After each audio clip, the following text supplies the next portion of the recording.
Okay, we do a voice testing. Yeah, okay, thank you.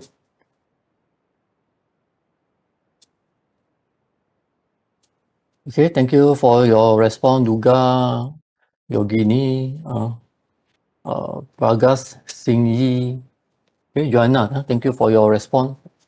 Regine as well. Okay, so let me share my screen.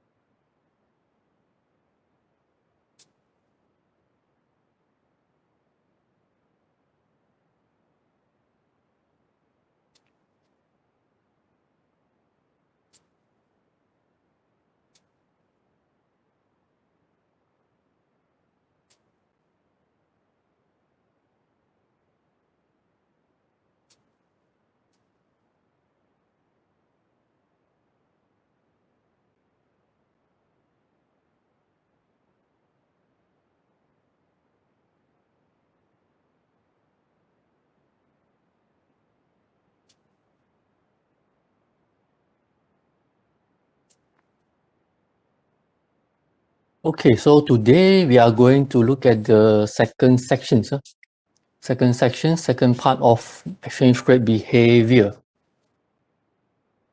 So if you still can recall before your exam, so we discussed the first part of exchange rate behavior.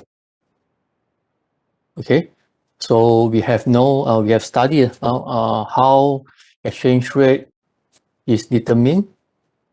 Okay, and then we also from the exchange rate determinations, we have studied a list of factors that affect the movement of exchange rate. And then later on, we also study arbitrage. Yeah, we study arbitrage because of the value of a currency which is quoted in different locations may not be the same. Okay, if they are not the same, then you may be able to apply arbitrage strategy. Okay, so in today's lecture, we are going to look at international monetary arrangements. Okay, so before we look at this topic, so let's look at the development of the case study. Development of the case study.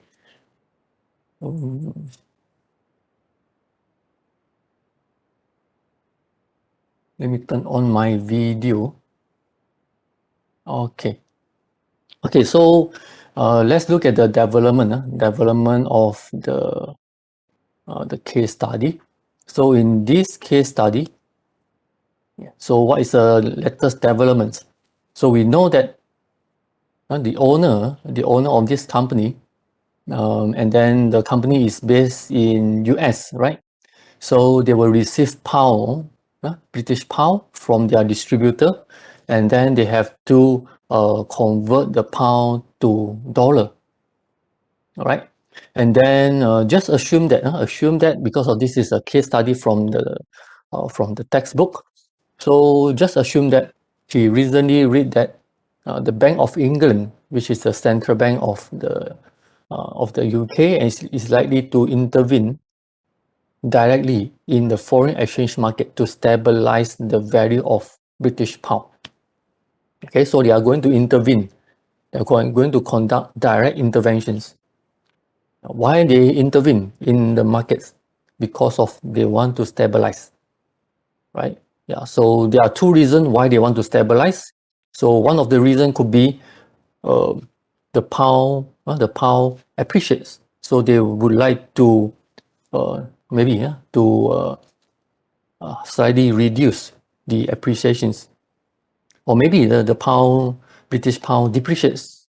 So they would like to intervene in the market in order to to raise the value of the pound sterling. Okay, yeah. So basically, there are two reasons.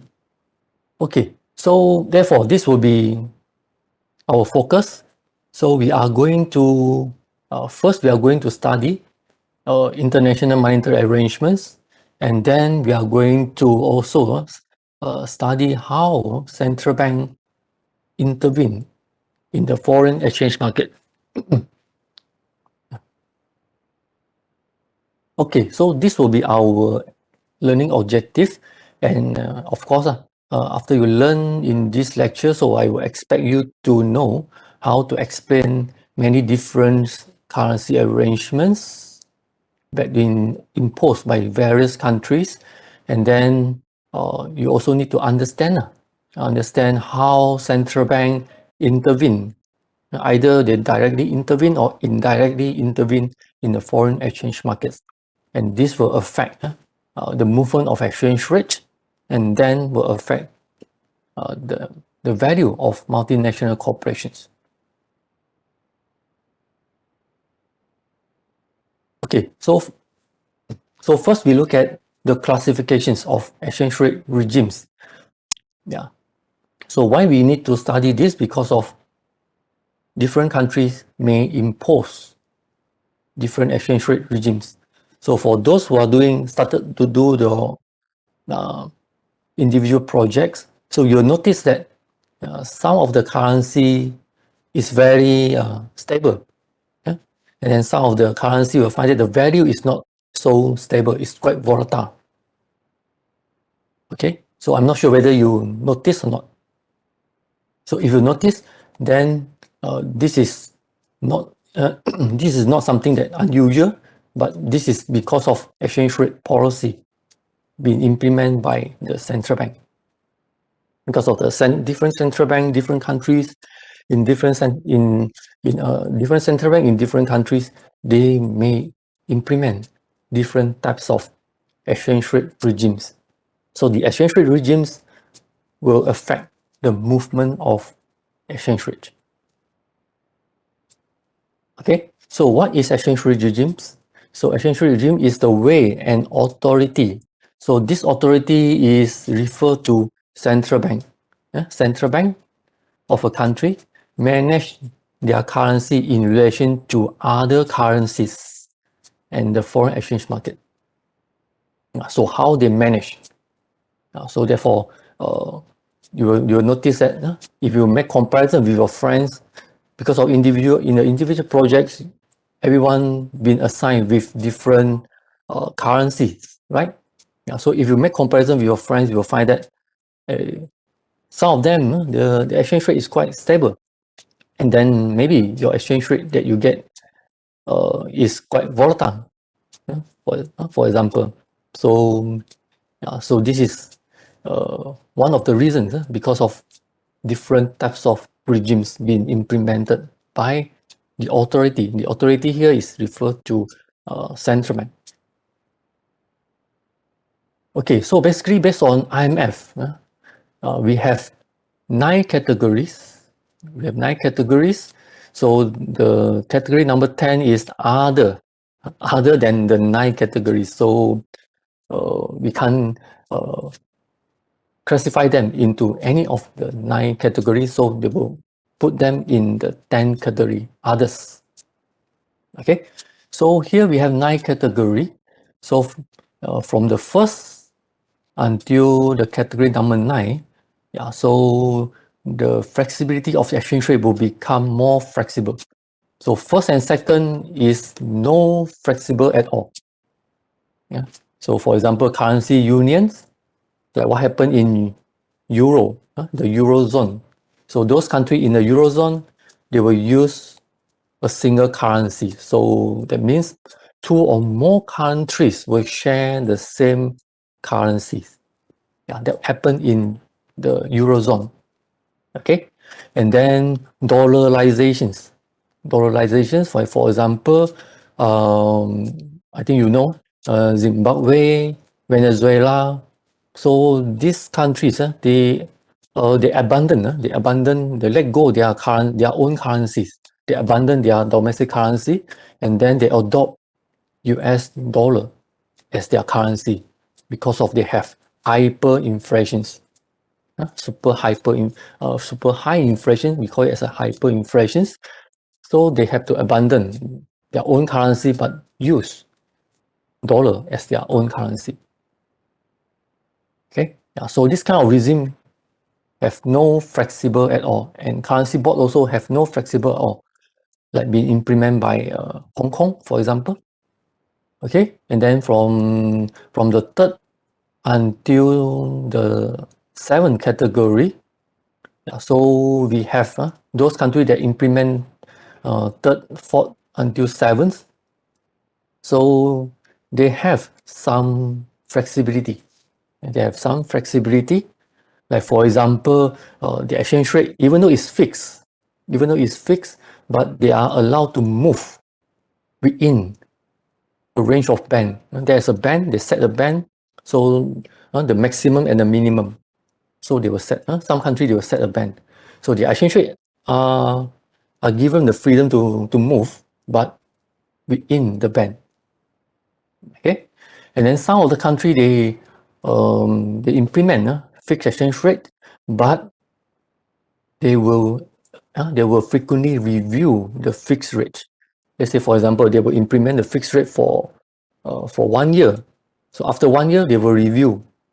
They will review the fixed rates. So maybe the fixed rate may change after 1 year. Okay, yeah. So they will set the time period for them to make a review. And then some country they implement fixed exchange rate regimes, like for example, in this case, stabilized arrangements. So the fixed rate will change according to market conditions. It will change according to market condition. If the market condition have changed, like for example, inflations have changed, so the fixed rate will change. So the market conditions here, you have to refer to the determinants of exchange rate once again. Okay, and then for those countries who implement number 8 and number 9, so they are flexible. Their category, they are considered to be flexibles. So you ask, what is the difference between managed floating and independently floating? Managed floating means the country will allow the market forces, demand and supply, to determine the exchange rate. But the central bank will closely monitor the movement of exchange rate.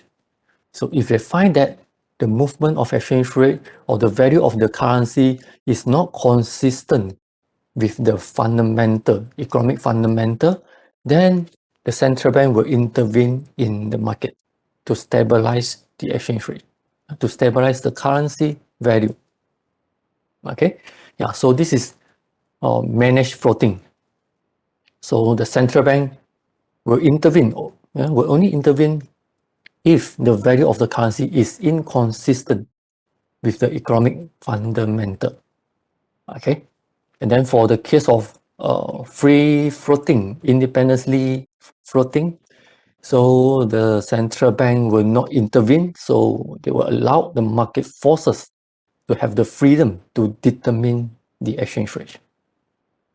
Okay, yeah. So from the category, from the first category until category number 9, you'll find that the exchange rate become more and more flexible. So therefore, if you make comparison with your friends, you will find that why their exchange rate are quite stable. So you can check. You can check the country's exchange rate regimes. So if the exchange rate is quite stable, so maybe they implement fixed exchange rate regimes. Okay. So for the others, so you'll be in the 10 categories. Okay. Yeah, so basically we have nine categories of exchange rate classifications. Okay, so this is the developments of exchange rate arrangements, from 2010, for the past 10 years. So this is the developments. So we find that actually getting more and more countries they implement soft peg, less flexible. Okay, and then you'll find that also, yeah. So in terms of the floating, so the percentage slightly decline, and one of the reason is because of the uncertainties, the crisis or the recessions during this period of time, okay, because of they are just you still can recall 2008 2009 is a global financial crisis. Yeah, so after the global financial crisis, so the country learned the lesson. So some of the countries, they want a more stable exchange rate in order for them to stimulate their economy, their international trade, for example.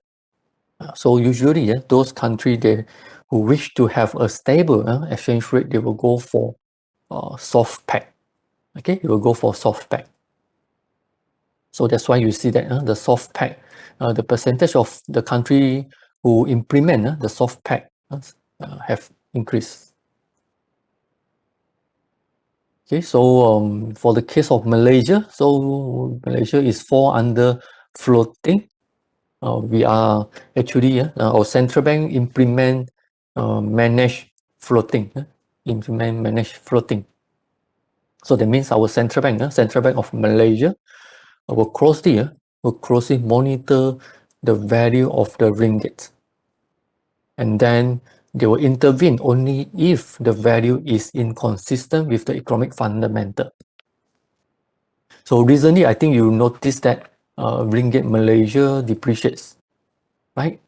Yeah, actually not only ringgit Malaysia, but other currencies in the region as well. This is because of dollar appreciates.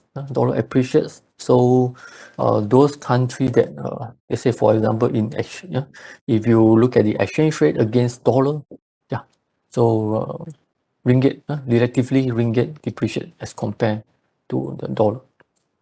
But of course, as I said that our central bank implement manage floating.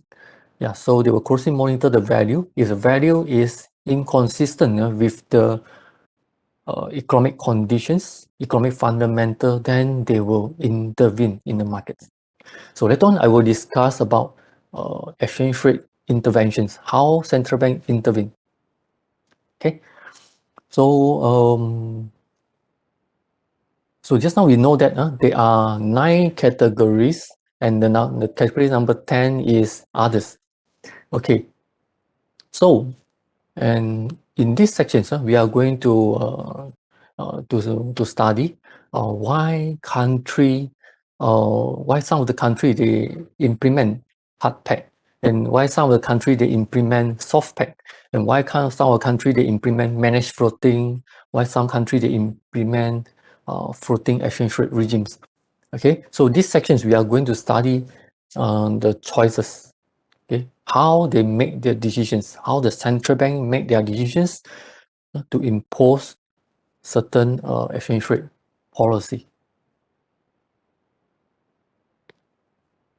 Okay, so when the countries, when the government they want to they want to determine, when they want to determine their choices, so they will consider their economic developments, trade balance, inflations, as well as how they can use monetary policy. Okay, so when they make the selections, so these are the considerations they will consider before they will decide to implement either a hard peg, soft peg, or flexible exchange rate regimes. Okay, so which one is better? A fixed exchange rate or a flexible? Yeah. So if you look at based on the literature review, the previous empirical studies, for information, there's no perfect exchange rate policy for all the countries. Okay, so there's no one size fit all.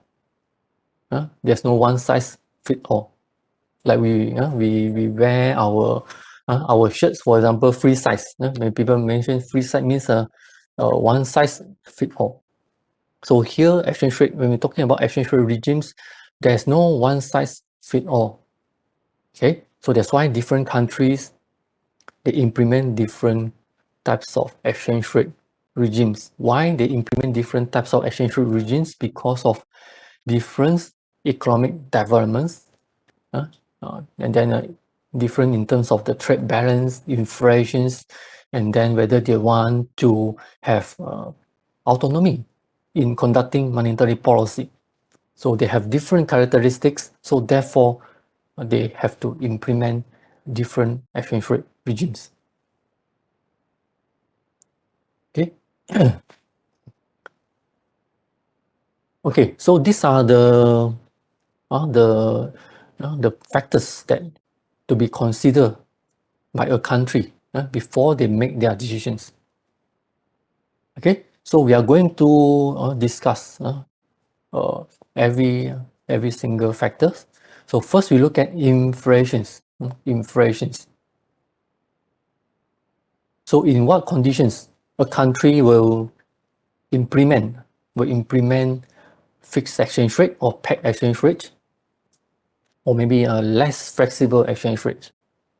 Yeah, when a country face high inflationary pressure. So especially for those countries have high inflation, hyperinflations. Okay, so they will implement less flexible. Less flexible. Why they implement less flexible? Because of they want to import credibility from the target countries. Right? Like for example, say for example, Zimbabwe, Venezuela, so they experience hyperinflations. They experience hyperinflations. So in order for them to reduce inflations, they can't use their own domestic monetary policy. Okay, so it's already ineffective anymore. So not effective anymore. So they have no choice, but they have to implement dollarization, which is a fixed, a pegged exchange rate regimes. So where they have to adopt other currency, like for example, US dollar as their currency, in order for them to import the credibility of the dollar.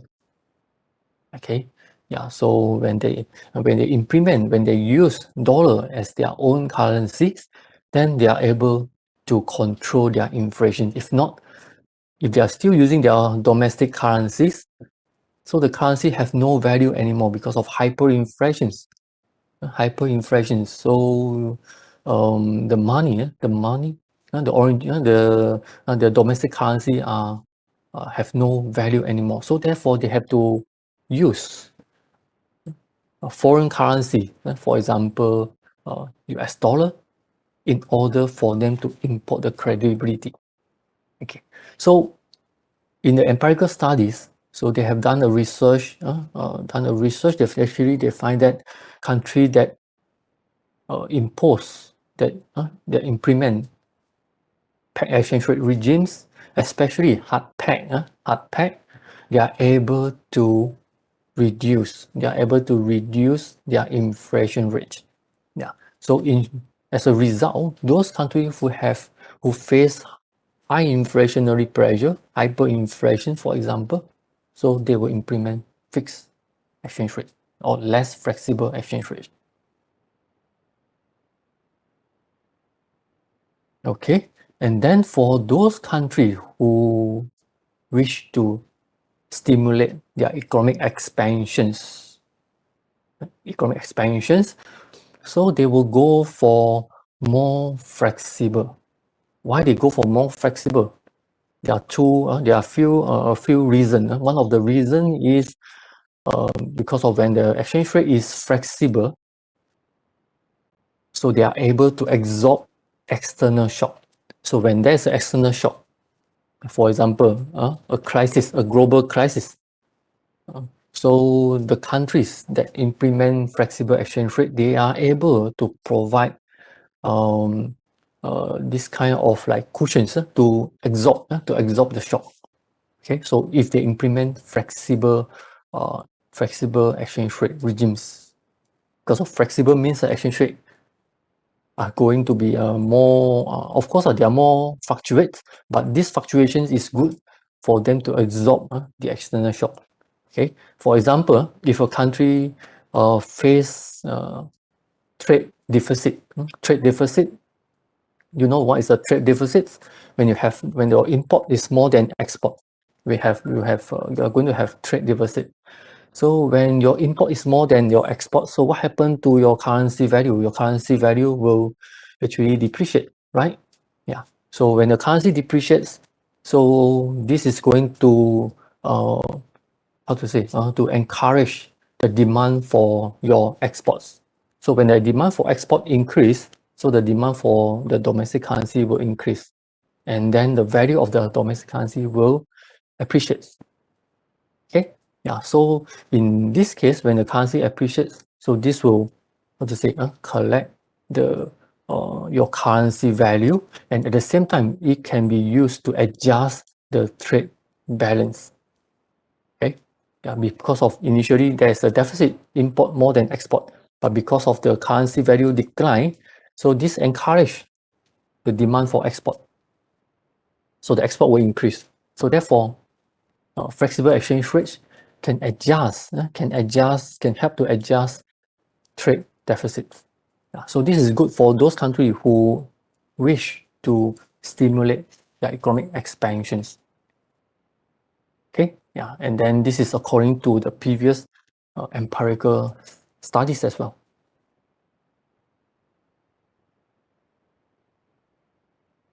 Okay, so international trade. Yeah, so for those countries who wish to promote their international trade, for those countries who are exchange rate flexibility is not their selections. They want a more stable exchange rate. So therefore, they will go for, in this kind of case, they will go for less flexible exchange rate if they wish to promote international trade. Okay, yeah, because of when the exchange rate is stable, so the exporters and also the importers, they are able to estimate the cost of transactions easily. Okay, so if the exchange rate is not stable, fluctuates, volatile, so you will find that the exporters as well as the importers will have the difficulty to estimate, to forecast their transaction costs and so on. Okay, so if you notice, maybe in the following lecture when we discuss forecasting exchange rates, actually those countries that implement less flexible exchange rate, you'll find that you are more easier to forecast their exchange rate as compared to those flexible exchange rate regimes countries. Okay, so this is for the case if the countries they wish to promote international trade, yeah, so they may go for a more stable exchange rate regimes. Okay, so here they will go for less flexible, so that the market participants, especially those exporters and importers, they could easily forecast exchange rate movement. Okay, and then another consideration is monetary policy independence. Yeah. So some countries they may want to implement their monetary policy without being influenced by foreign countries. Okay, so for those countries who wish to have monetary policy independence, the autonomy to implement monetary policy, so they will implement flexible exchange rate regimes. So they are not going to implement less flexible or fixed or pegged exchange rate regimes, because of when they implement fixed exchange rate regimes, so they are going to lose all the autonomy of conducting monetary policy. Okay, so this is according to a series of empirical research, including this paper. So we also find that countries that implement hard peg, they will completely lose their monetary policy independence. So that means the central bank, they are unable to conduct their own monetary policy. So their monetary policy will be influenced by the anchor country, like for example, US, Japan, and so on. Okay, now so they have, if they want to have the autonomy to conduct monetary policy, they have to implement flexible exchange rate regimes. Okay, yeah, so this is according to the theory. The theory, so this theory is called impossible trinity. Yeah. So a country, they are unable, impossible to have objective A, B, and C at the same time. Okay, so actually for these three objectives, they are all desired by the central bank. For a central bank, if possible, they want to have all these objectives: monetary independence. They want, and then they also wish to have exchange rate stability, and they also wish to have perfect capital mobility. Right? But the thing is, according to the theory, you can't have all these three objectives at the same time.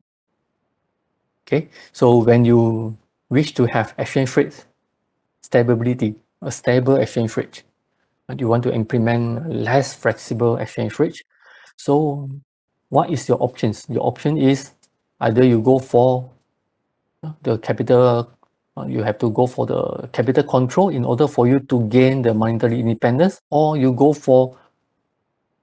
for this perfect capital mobility, then you are going for the monetary union. In the monetary unions, two or more countries, they will share the same currency, like for example in the eurozone. Okay, so the country in the eurozones, they have no autonomy to conduct their own monetary policy. Okay, so in the eurozone, who is controlling the monetary policy?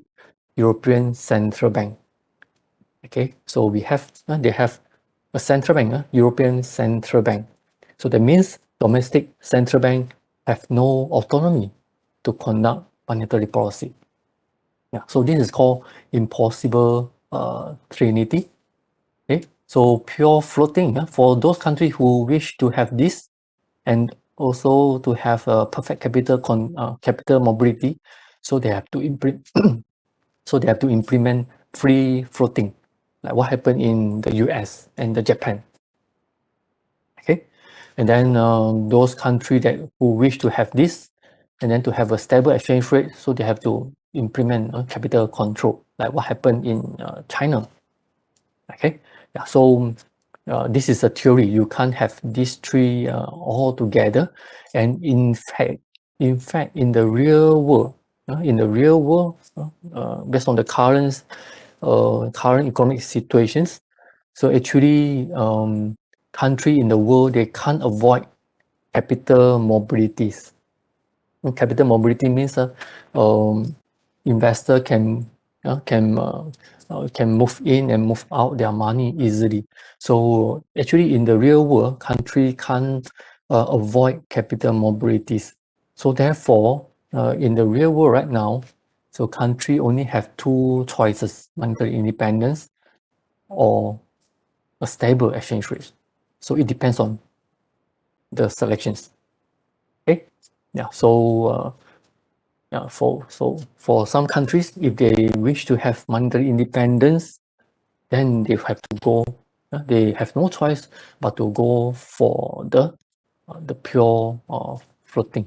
If a country wish to have a more stable exchange rate, so they have no choice. They have to choose either monetary unions, or maybe they have to impose some level of capital control. Okay, yeah. So this is the theory, the trilemma, the impossible trilemma. Okay, so these are the factors that actually will determine the choices of exchange rate policy. Okay, so is there any questions before I move on to uh, central bank interventions? Is there any questions?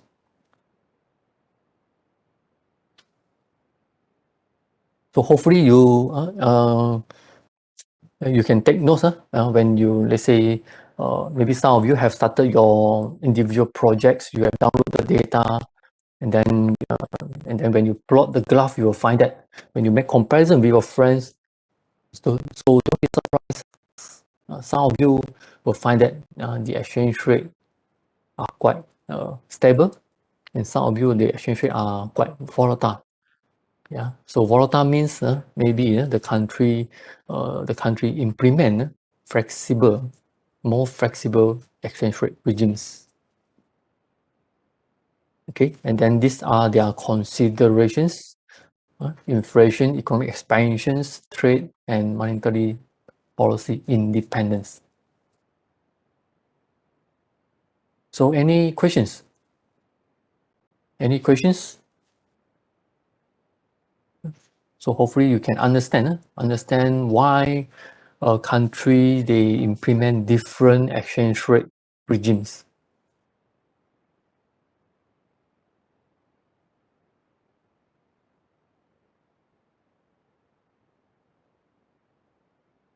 Okay, so if there's no questions, then we move on to interventions. All right. So just now we know that majority of the country, if you see this statistic again, I show you the statistic all again. So beside the free floating is 16.1% as of 2018, 16.1%. So actually the majority of the country in the world, they implement either hard peg, soft peg, or managed floating. Yeah, so that means the central bank, their central bank will either they will frequently intervene in the market, or maybe they may intervene for those countries who implement managed floating. They will implement if the value of a currency is inconsistent with economic fundamental. Okay, so for country that implement soft peg, yeah, for sure they have to closely monitor, and they have to intervene in the market frequently as compared to the managed floating. Managed floating, the central bank may not intervene frequently. They will look at the economic fundamental before they conduct interventions. Okay, so in these sections, we are going to look at how central bank conduct interventions. Yeah, because we know that majority of country in the world, they conduct those less flexible exchange rate regimes. So when they conduct less flexible exchange rate regimes, including the managed floating, so the central bank have to closely monitor the movement of the currency value, and then they will intervene in the market. Okay, so therefore we have to study, especially study these sections. So how central bank conduct their interventions. So these are the reasons for central bank interventions. Yeah, so in order to smooth exchange rate movement, you have to keep a stable exchange rate. Yeah, so this is one of the reasons why they want to intervene in the foreign exchange markets, especially for those countries who implement less flexible exchange rate regimes. Okay, and then to establish implicit exchange rate boundaries. So some countries they may create a band to allow their exchange to allow the exchange rate to move. Okay, they will create a band, or maybe they will set a certain fixed rate. Okay, and this kind of band or the fixed rate, they may not make it, or they may not announce it to the public. Okay, so you don't expect all the central bank in the world they are so transparent. Okay, so I would say that majority of the central bank in the countries, they did not disclose what is their currency band and what is their fixed rate. Okay, yeah, so only they know what is their fixed rate. So let's say, for example, those countries who implement stabilized arrangements, so they will implement this fixed rate for certain periods. So after a certain period, they will review and then maybe they will change the fixed rates. Okay, so only the central bank they know what to do next. Okay, yeah. So and then not all the countries, not all the country they will make public announcements. Yeah, they will make public announcements. Like for example, the Japan Central Bank. Japan Central Bank they will tell the public about their central bank interventions. Okay, when they intervene in the markets. So some central bank they will inform the public. They will make announcements. Okay, yeah, and then majority of them are they do not make it publicly available. Okay, so they may want to establish, and this is another one of the reason they intervene in the markets. So because of the central bank, they should know the limit, the maximum and the minimum, the band, and then they should know the fixed rate as well. Okay, and then to respond to temporary disturbances. For example, suddenly there is a capital outflow. For example, all in sudden, a country face a huge capital outflow. So the central bank may implement capital control. Close their door. They will implement capital control in order to restrict the outflow of capital from the countries. Yeah, so they may intervene in the markets. Okay, so now there are actually two types of interventions. So one of them is direct interventions, and another one is indirect interventions. Okay, so when we're talking about interventions, okay, so what is direct interventions? When the central bank conduct direct intervention, it means that the central bank they will use foreign currency. And the foreign currencies are their foreign reserve. They will use their foreign reserve in order to buy their domestic currency. Yeah, so they will intervene in the market using foreign currencies.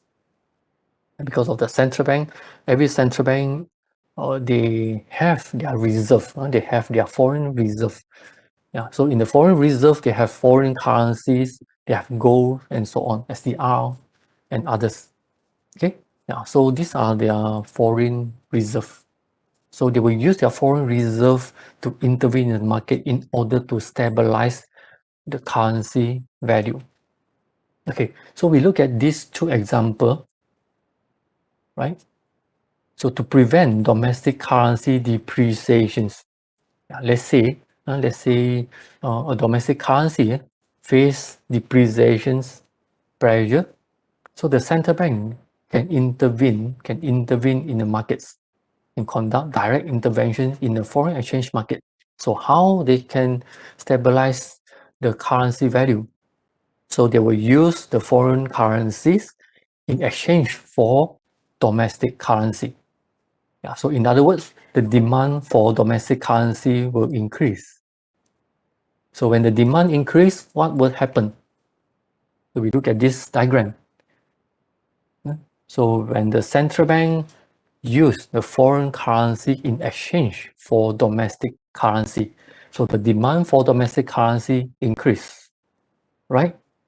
Yeah. So and then without any changes in the supply of the currency, because of the central bank only want to influence the demand, okay, in order to stabilize the value of the currency. So the value of the currency appreciates. Yeah, so this will help them to stabilize because of previously, domestic currency faced depreciations pressure. So the central bank conduct direct interventions in order to stabilize the value. So this is how the central bank intervene in the markets. So they will use their foreign currencies, their foreign reserve, in order to intervene in the markets. Okay, so on the other hand, if the central bank desire to prevent domestic currency appreciations, so appreciation may not suitable for export. Yeah? If a country wish to encourage, wish to promote their export, so currency appreciations is not a good, it's not a good news for them. So therefore the central bank, the so the central bank may intervene in the foreign exchange market in order to prevent domestic currency appreciations. So how they do it? Okay, so again, they will use their domestic currency. They will supply their domestic currency in order to buy foreign currency. Yeah. So if you see, if they supply, if the central bank sell or supply their domestic currencies in exchange for foreign currency, so the supply of domestic currency will increase. So if the supply increase, what happens to the value of the currency? So the value of the currency will decline. Yeah. And then no changes in the demand because of the central bank. The central bank only sell the domestic currency in exchange for foreign currency. Yeah. So when they sell their domestic currency, the supply of domestic currency will increase. So the value will depreciate. So therefore, they are able to achieve their objective when they can stabilize the currency value. Okay? Yeah, so this is direct interventions. You understand? Any questions for direct interventions? Okay, again, you need to recall this diagram, the demand and supply curve. Okay, because as I mentioned before, in our previous lecture, we said that equilibrium exchange rate is determined by the demand and the supply for a particular currency, right? Yeah. So therefore, if the central bank is able to influence the demand and the supply, then they are able to stabilize the currency value. Okay. So is there any questions?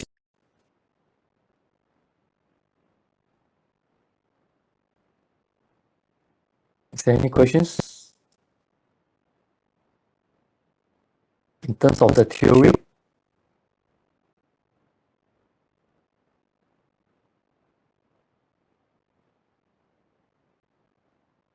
Okay, so while waiting for the questions, I think it's good that I post the link for attendance before I forget. Okay, so the link for attendance are now available in the chat box. So you can find the link for attendance. So please sign.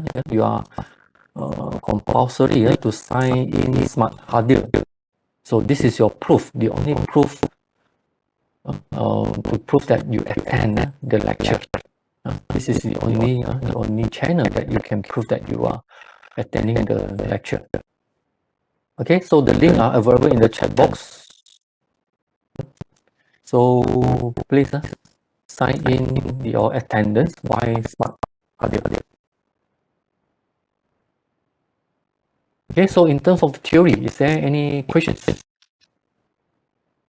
Is there any questions in terms of the theory? Central bank interventions. So this is one of the example of the real world central bank interventions. So this is direct interventions. Yeah, so this happened in 2015. I think second half of the 2015, China yuan depreciates drastically. So the central bank have to intervene in the market in order to devalue their currency.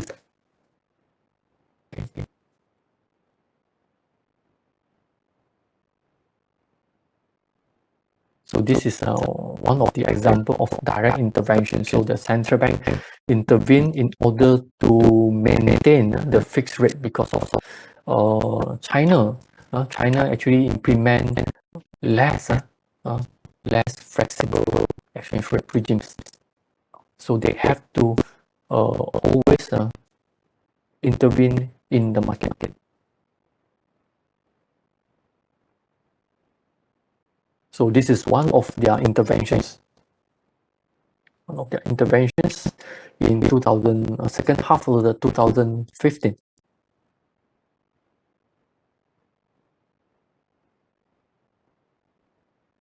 Okay, so if there's no questions, then we can move on to indirect interventions.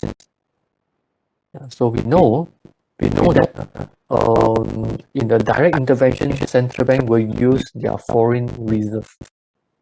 Okay, unfortunately, foreign reserve cannot be used forever because of you have a very limited foreign reserve. Okay, so every countries they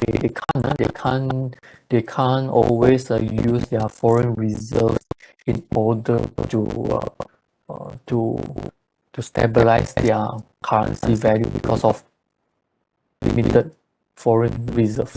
Yeah. So even though China have a very huge foreign reserve, so they may not always use foreign reserve in order for them to intervene in foreign exchange market.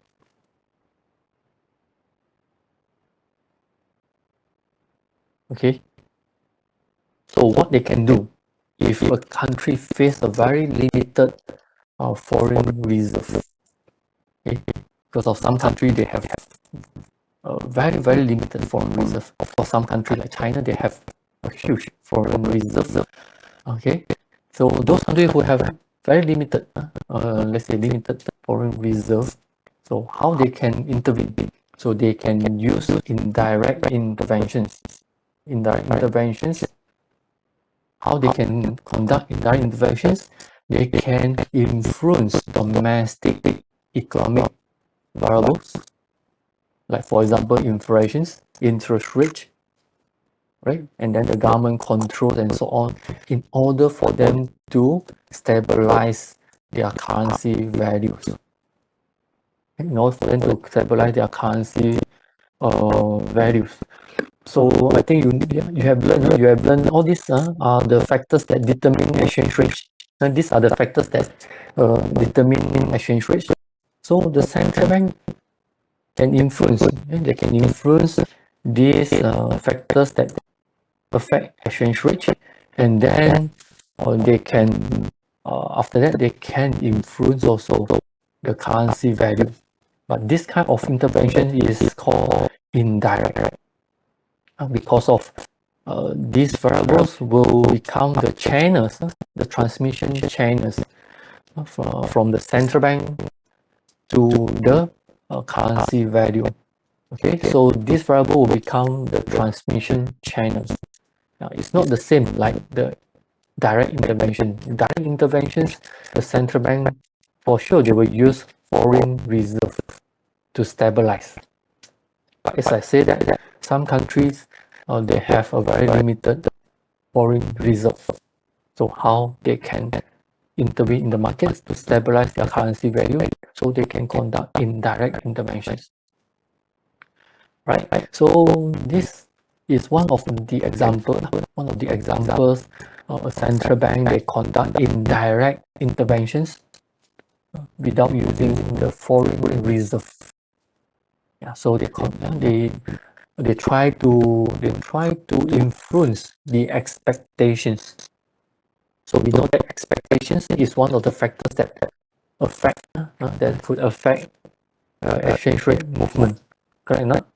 Yeah, so therefore, Central Bank of Malaysia in the end of 2016, December, as well as early 2017, so they intervene in the markets, but they are trying to influence the market expectations.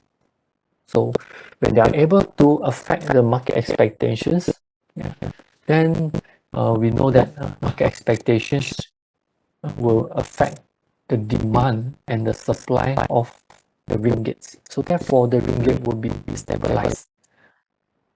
Okay, and then for information, in the end of 2016 and early 2017, ringgit depreciated a lot. Okay, very close to 4.4 against $1. So that's why the central bank have to intervene, but they don't want to use foreign reserve to intervene in the foreign exchange markets, but they conduct indirect interventions. Okay, so this is one of the indirect intervention being conducted by the central bank. Okay, so any questions about indirect interventions? To understand what is indirect interventions, of course, you need to understand a list of factors that affect exchange rate. Okay, so when you read the reports, when you read the financial news, when the central bank trying to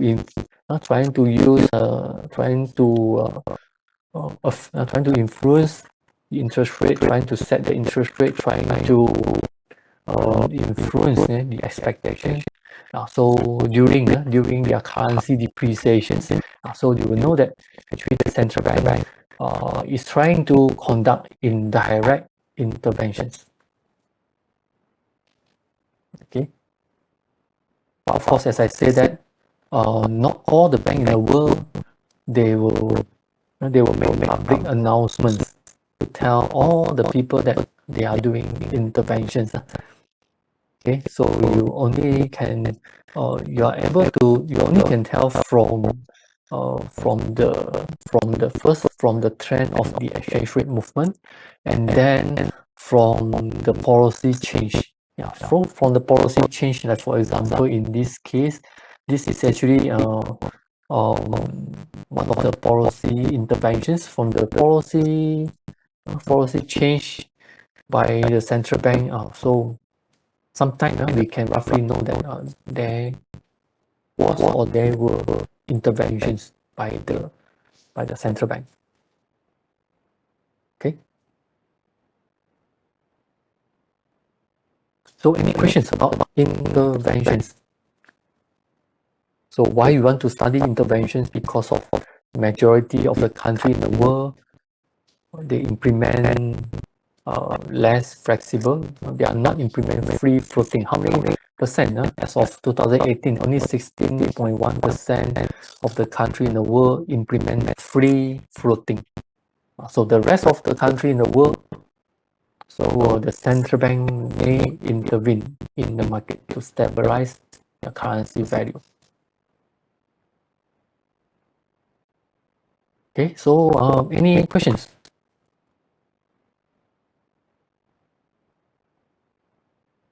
Any questions? Yeah, for information, the link for attendance are available in the chat box. Please sign in your attendance via Smart Hadir. Okay, so it's very simple step only. Just click the link and then you just sign in.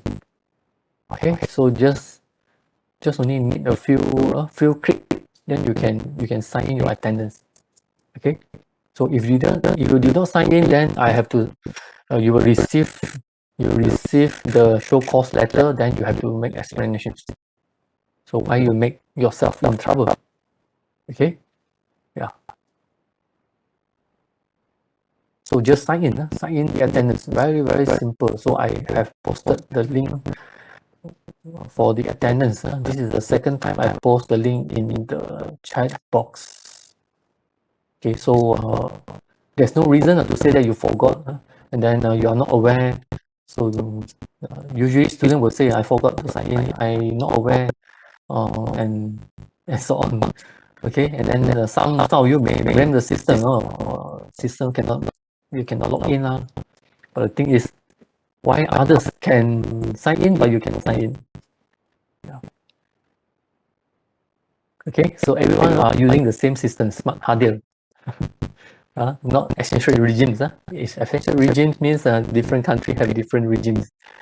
Okay, so in UMS we are using only one system, smart Hadir.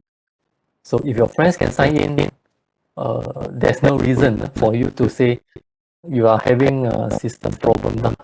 So if you have having system problem, then maybe you are how to say logged into the wrong system. Okay, so just sign in. So you don't have to give all these kind of reasons.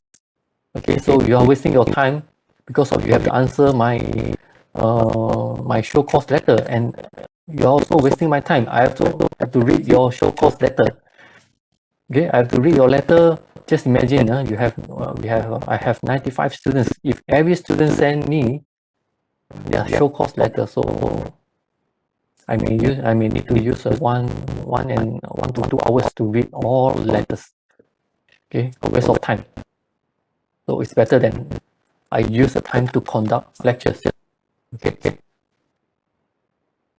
Okay, so any questions for the interventions? No questions?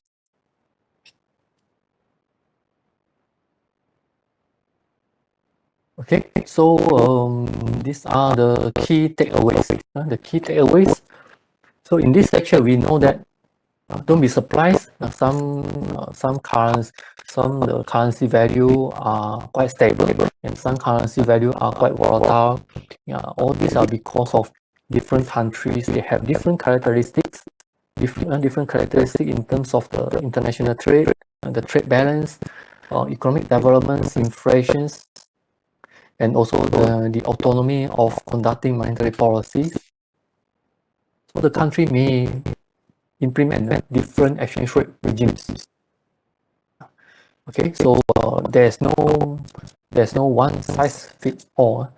There's no one size fit all. So I can't say that which exchange rate regime is the best for all the countries. Okay, so different country they have different country characteristics, and therefore the central bank have to evaluate their country characteristic before they implement. When they make the decisions to implement a particular exchange rate regimes. Okay, and then you will find that some policy are intended to affect exchange rate. Yeah. So especially for those less flexible exchange rate regimes, so the central bank have to intervene frequently in the foreign exchange market in order to stabilize their currency value. Okay, and then we also learn how central bank try to affect the exchange rate. Okay, so there are direct and also indirect interventions. So what is direct interventions? When the central bank use foreign reserve to intervene in the foreign exchange market in order for them to stabilize the currency value. Okay, and then as I say that, in order to save their foreign reserve, because of foreign reserve are limited. Yeah, so central bank may use indirect interventions. So they will try to control the inflation. They will try to set interest rate. They will try to influence the market expectations, government controls, and so on, in order for them to stabilize the currency value. Yeah, so this is indirect interventions. Okay, so as a finance manager, so let's say you are working in a multinational corporation. Yeah, so therefore you need to understand different exchange rate regimes, and then you have to understand the central bank interventions, so that you can again you can monitor, you can forecast, you can estimate exchange rate movement. Okay, yeah. So as I said that in this semester, exchange rate movement are very important for multinational corporations. So therefore, finance managers, the finance analysts in the multinational corporations, they will conduct forecasting. Okay, of course, before they can conduct forecasting, they need to understand what factors that determine exchange rate movement. So we have studied before, and then you have gone through online exam. Okay, yeah, so you shall be able to at least to understand and then to explain what determine exchange rate movement. Okay, and then now we move on. We move on to the exchange rate behavior. We have completed these sections, exchange rate behavior. Okay, so today we have completed with this lecture. We have completed these sections. So week 5, 6, 7. This is already week 7. Week 7. Okay, so this is already week 7, and I think I don't have to. I think better I remind you again. Check your S&P system again. Make sure that you have registered to the course. Okay, make sure you have registered to the course